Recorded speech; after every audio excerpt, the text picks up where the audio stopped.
In this video, I will show you how to solve the YouTube problem of no internet connection. If you find this video helpful, subscribe to YouTube channel for more important videos like this.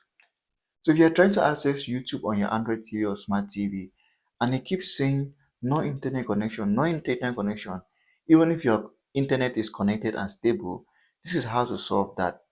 Now, I don't have that on my Android TV right now because I just solved it and I don't know how to go back to that situation. But anyway, I believe this video is going to help you solve that. So as you can see, my YouTube is opening.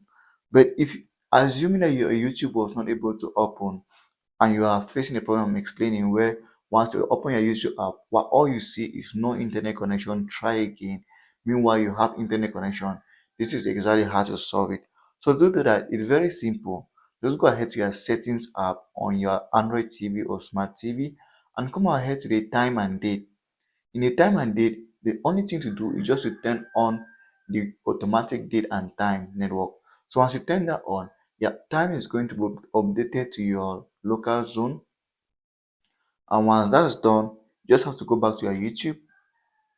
Just have to go back to your YouTube and open it. So for instance, after this, just go back to YouTube and launch it. And if you're facing that problem before, your YouTube is going to open. Now, if this works for you, please just comment in the comment section, let me know. And if it doesn't work, still comment and I'm going to figure out a new way to solve that and send to you. So like and subscribe to the channel if you find this video helpful.